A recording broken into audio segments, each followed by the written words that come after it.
ಎಲ್ಲರಿಗೂ ನಮಸ್ಕಾರ. ಸಬಿ ರುಚಿಗೆ ಸ್ವಾಗತ. ನಾನಿವತ್ತು ಹೀರೆಕಾಯಿ ಸಿಪ್ಪೆಯಿಂದ ಚಟ್ನಿ ಮಾಡ್ತಾ ಇದ್ದೀನಿ.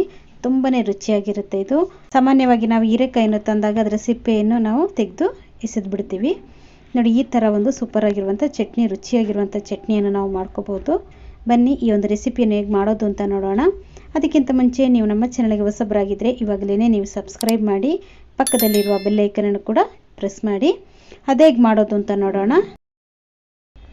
ಮೊದಲಿದಾಗಿ ನಾನು ನೋಡಿ ಈ ಥರ ಹೀರೆಕಾಯಿನ ತಗೊಂಡಿದ್ದೀನಿ. ಹೀರೆಕಾಯಿನ ಮೊದಲಿಗೆ ನಾವು ಚೆನ್ನಾಗಿ ತೊಳೆದು ತಗೊಬೇಕು. ನೋಡಿ, ಈ ಮೇಲ್ಗಡೆಯಿಂದ ಒರಟೊರಟಾಗಿ ಸಿಗುತ್ತೆ ನೋಡಿ, ಆ ಸಿಪ್ಪೆಯನ್ನು ನೀಟಾಗಿ ಈ ಥರ ತೆಕ್ಕೊಂಬಿಡಬೇಕು. ನೋಡಿ, ಈ ಥರ ತೆಕ್ಕೊಂಡಿದ್ದೀನಿ. ನಾನು ಇದೇ ಥರ 3 ಹೀರೆಕಾಯಿಯ ಸಿಪ್ಪೆಯನ್ನು ತೆಗೆದಿಟ್ಕೊಳ್ತೀನಿ. ನೋಡಿ, ಈ ಥರ ಇರುತ್ತೆ ನೋಡಿ. ನೋಡಿ, ನಾನಿಲ್ಲಿ 3 ಹೀರೆಕಾಯಿಯ ಸಿಪ್ಪೆಯನ್ನು ತೆಗೆದು ರೆಡಿ ಮಾಡಿ ಇಟ್ಕೊಂಡಿದ್ದೀನಿ. ಇವಾಗ ಒಂದು ಬಾಣಲಿ ಇಟ್ಕೊಂಡಿದ್ದೀನಿ. ಬಾಣಲಿ ಚೆನ್ನಾಗಿ ಬಿಸಿಯಾಗಿದೆ. ನಾನು ತೆಗೆದಿಟ್ಟಿರುವಂಥ ಹೀರೆಕಾಯಿ ಸಿಪ್ಪೆಯನ್ನು ಹಾಕ್ಕೊಳ್ತಾ ಇದ್ದೀನಿ. ನೋಡಿ, ಇವಾಗ ಇದನ್ನು ಹುರ್ಕೋಬೇಕು. ಚೆನ್ನಾಗಿ ಹುರ್ಕೋಬೇಕು. ಹೀರೆಕಾಯಿ ಸಿಪ್ಪೆ ಇದರಲ್ಲಿ ಚೆನ್ನಾಗಿ ಬೇಯಬೇಕು. ಸ್ವಲ್ಪ ನೀವು ಮೊದಲಿಗೆ ಹಾಗೇ ನೀವು ಫ್ರೈ ಮಾಡ್ಕೊಳ್ಳಿ. ನಂತರ ಇದಕ್ಕೆ ನಾವು ಎಣ್ಣೆಯನ್ನು ಸೇರಿಸ್ಕೋಬೇಕು. ನಾನಿಲ್ಲಿ 1 ಸ್ಪೂನ್ ಆಗುವಷ್ಟು ಎಣ್ಣೆಯನ್ನು ಹಾಕ್ಕೊಂಡಿದ್ದೀನಿ. ಎಣ್ಣೆಯನ್ನು ಹಾಕ್ಕೊಂಡು ಇದನ್ನು ಚೆನ್ನಾಗಿ ಫ್ರೈ ಮಾಡ್ಕೋಬೇಕು. ನೋಡಿ, ಈ ಥರ ಚೆನ್ನಾಗಿ ಹುರ್ಕೋಬೇಕು. ಇವಾಗ ಇದನ್ನು ಮುಚ್ಚಳ ಮುಚ್ಚಿ ಸ್ವಲ್ಪ ಹೊತ್ತು ಬೇಯಲಿಕ್ಕೆ ಬಿಡೋಣ. ಹುರಿಯೋ ಸಮಯದಲ್ಲಿ ನೀವು ಚಿಕ್ಕದಾಗಿ ಇಟ್ಕೋಬೇಕು. ಇವಾಗ ನೋಡಿ, ಹೀರೆಕಾಯಿ ಸಿಪ್ಪೆಯಲ್ಲಿ ಚೆನ್ನಾಗಿ ಫ್ರೈ ಆಗ್ತಾ ಇದೆ. ನೋಡಿ, ಸ್ವಲ್ಪ ಕಲರ್ ಕೂಡ ಇಲ್ಲಿ ಚೇಂಜ್ ಆಗಿದೆ. ನೋಡಿ, ಇವಾಗ ನಾನು ಇದಕ್ಕೆ ಹೀರೆಕಾಯಿ ಸಿಪ್ಪೆಯನ್ನು ಸೈಡಿಗೆ ಇದು ಮಾಡಿಕೊಂಡು 1 ಈರುಳ್ಳಿಯನ್ನು ಹಾಕ್ಕೊಳ್ತಾ ಇದ್ದೀನಿ.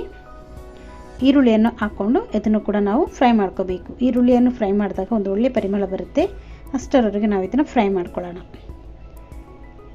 ಇವಾಗ ನೋಡಿ, ಎರಡನ್ನೂ ಮಿಕ್ಸ್ ಮಾಡ್ಕೊಂಡು ಚೆನ್ನಾಗಿ ಫ್ರೈ ಮಾಡ್ಕೋಬೇಕು.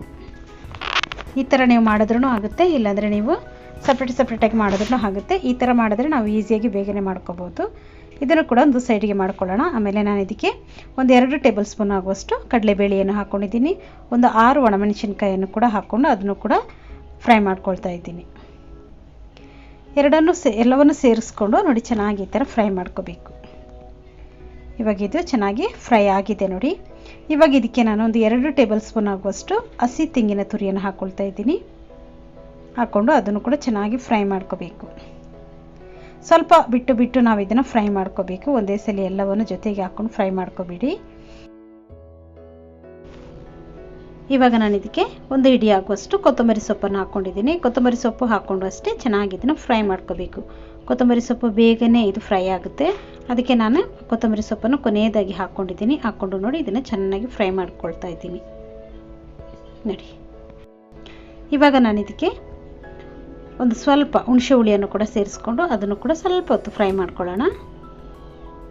ಚೆನ್ನಾಗಾಗುತ್ತೆ. ಈ ಥರ ನಾವು ಎಲ್ಲವನ್ನು ಹುರಿದು ಮಾಡೋದ್ರಿಂದ ಟೇಸ್ಟ್ ಅಂತೂ ತುಂಬಾ ಸೂಪರಾಗಿರುತ್ತೆ. ಇವಾಗ ಇದು ತಣ್ಣಗಾಗಲಿ. ನೋಡಿ, ಇದು ಇವಾಗ ಚೆನ್ನಾಗಿ ತಣ್ಣಗೆ ಆದಮೇಲೆ ನಾನದು ಮಿಕ್ಸಿ ಜಾರಿಗೆ ಹಾಕ್ಕೊಳ್ತಾ ಇದ್ದೀನಿ. ನೋಡಿ, ಎಲ್ಲವನ್ನು ಹಾಕ್ಕೊಳ್ತಾ ಇದ್ದೀನಿ. ತುಂಬಾ ಸೂಪರಾಗಿರುತ್ತೆ. ನೀವು ಒಮ್ಮೆ ಇದನ್ನು ಟ್ರೈ ಮಾಡಿ. ಇದು ಹೀರೆಕಾಯಿ ಸಿಪ್ಪೆಯಿಂದ ಮಾಡಿರುವ ಚಟ್ನಿ ಅಂತ ಗೊತ್ತೇ ಆಗಲ್ಲ, ಅಷ್ಟು ಚೆನ್ನಾಗಿರುತ್ತೆ. ಎಲ್ಲವನ್ನು ಹಾಕ್ಕೊಳ್ತಾ ಇದ್ದೀನಿ. ಇವಾಗ ನಾನು ಇದಕ್ಕೆ ರುಚಿಗೆ ತಕ್ಕಷ್ಟು ಉಪ್ಪನ್ನು ಕೂಡ ಸೇರಿಸ್ಕೊಳ್ತಾ ಇದ್ದೀನಿ. ಉಪ್ಪನ್ನು ಹಾಕ್ಕೊಂಡು ಸ್ವಲ್ಪ ನೀರನ್ನು ಹಾಕ್ಕೊಂಡು ಇದನ್ನು ನುಣ್ಣಗೆ ನಾವು ಗ್ರೈಂಡ್ ಮಾಡ್ಕೋಬೇಕು.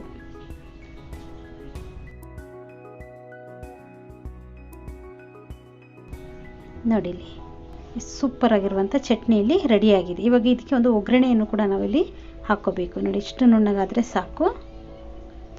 ಇವಾಗೊಂದು ಬಾಣಲಿ ಇಟ್ಕೊಂಡಿದ್ದೀನಿ. ನೋಡಿ, ಅದಕ್ಕೆ ನಾನೊಂದು 2 ಸ್ಪೂನ್ ಆಗುವಷ್ಟು ಎಣ್ಣೆಯನ್ನು ಹಾಕ್ಕೊಂಡಿದ್ದೀನಿ.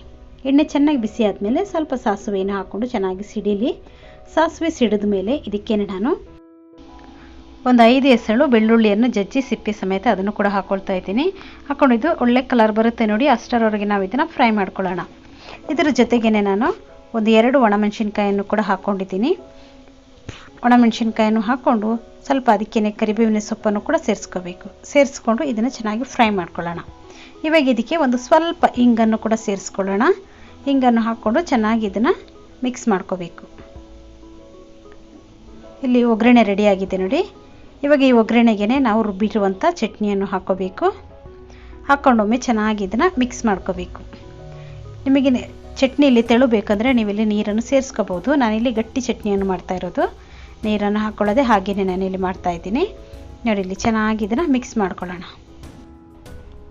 ಇವಾಗ ನೀವು ಒಗ್ಗರಣೆಯನ್ನು ಮಿಕ್ಸ್ ಮಾಡ್ತಾ ಇದ್ದೀರಲ್ಲ, ಈ ಸಮಯದಲ್ಲಿ ನೀವು ನೋಡ್ಕೊಳ್ಳಿ, ಉಪ್ಪೇನಾದರೂ ಕಡಿಮೆ ಆದರೆ ನೀವು ಇಲ್ಲಿ ಸೇರಿಸ್ಕೋಬೋದು. ಈ ಚಟ್ನಿಯನ್ನು ನೀವು ಅನ್ನದ ಜೊತೆನೂ ತಿನ್ಬೋದು, ದೋಸೆ ಜೊತೆನೂ ತಿನ್ಬೋದು. ತುಂಬಾ ಚೆನ್ನಾಗಿರುತ್ತೆ. ಈ ವಿಡಿಯೋ ನಿಮಗೆ ಇಷ್ಟ ಆಯ್ತಂದರೆ ಒಂದು ಲೈಕ್ ಮಾಡಿ, ಶೇರ್ ಮಾಡಿ, ಸಬ್ಸ್ಕ್ರೈಬ್ ಮಾಡಿ. ವಿಡಿಯೋ ನೋಡೋದಕ್ಕಾಗಿ ಧನ್ಯವಾದಗಳು. ನಾನು ಸಬಿ.